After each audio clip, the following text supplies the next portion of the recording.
ये कहानी एक छोटे से गांव की है। गांव के लोग अक्सर एक पुरानी हवेली के बारे में बातें करते थे, जिसे खूनी हवेली के नाम से जाना जाता था। कहते हैं कि वहाँ एक भूत का साया है और जिसने भी वहाँ जाने की हिम्मत की वो कभी वापस नहीं आया। राजू नाम का एक लड़का रहता था। राजू बहुत ही साहसी और जिज्ञासु था। मेरा नाम राजू है। मुझे खतरनाक और अजनबी चीजें खोजने का शौक है। मैंने भूतिया हवेली के बारे में सुना है। इस बार मैं इस भूतिया हवेली के रहस्य का पर्दाफाश करूंगा। ये क्या कह रहे हो? खूनी हवेली जाओगे? नहीं, ये गलत है। नहीं, ये गलत है। नहीं, आप ऐसा नहीं कर सकते। यह आपके लिए खतरनाक है। बिल्कुल नहीं। लेकिन राजू ने किसी भूतिया की हवेली नहीं के इस सुनी। रहस्यमय राजू रहस्य ने को ठान सुलझाना लिया ही कि होगा। वो इस रहस्य को सुलझाएगा और हवेली के अंदर जाकर देखेगा कि वहाँ असल में क्या है। राजू ने किसी की नहीं सुनी और एक रात अकेले ही हवेली की ओर चल पड़ा। हवेली तक पहुँचते पहुँचते आधी रात हो गई थी। हवेली बहुत ही पुरानी और जर्जर हो चुकी थी।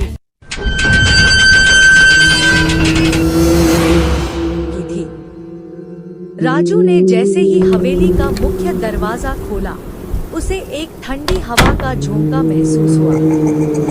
अंदर का माहौल बहुत ही डरावना था। हर तरफ जाले लगे हुए थे और फर्श पर धूल की मोटी परत थी। जैसे जैसे राजू अंदर बढ़ा, उसे अजीब अजीब सी आवाजें सुनाई देने लगी। कितना अंधेरा है। सामने एक लाइट जल रही है। जरूर रूम में कोई है। राजू ने जैसे ही कमरे का दरवाजा खोला, वो आश्चर्यचकित रह गया। वहाँ एक पुराना आईना था जिसके सामने एक छायामूर्ति खड़ी थी।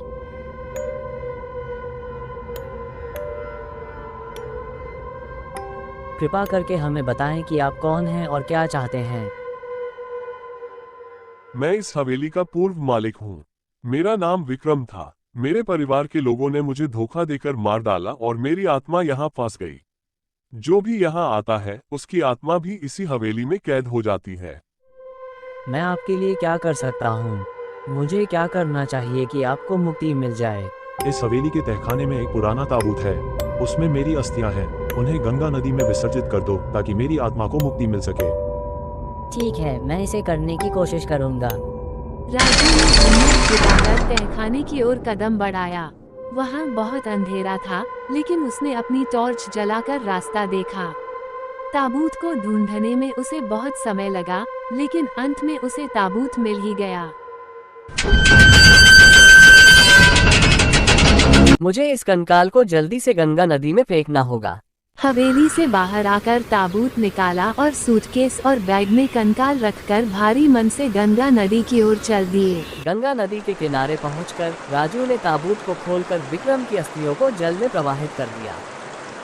जैसे ही अस्थियां गंगा में गईं, हवेली से भयानक चीखों की आवाजें आना बंद हो गईं। विक्रम की आत्मा को शांति मिल गई और हवेली का भूतिया साया भी हमेशा के लिए समाप्त हो गया। राजू गांव वापस आया और सबको इस रहस्य की सच्चाई बताई। गांव के लोग उसकी बहादुरी की तारीफ करने लगे। भाइयों और दोस्तों, मैंने भूतिया हवेली की रहस्यमय समस्या का समाधान कर दिया है। इस समय उस जगह पर कोई भूत नहीं है। अब डरने की बात नहीं है। उस हवेली में अब कोई भी जाकर हवेली को देख सकता है। इस तरह राजू ने न केवल हवेली के रहस्य को सुलझाया, बल्कि गांव वालों को भी एक बड़े भय से मुक्त कर दिया। Sorry, it's DJ.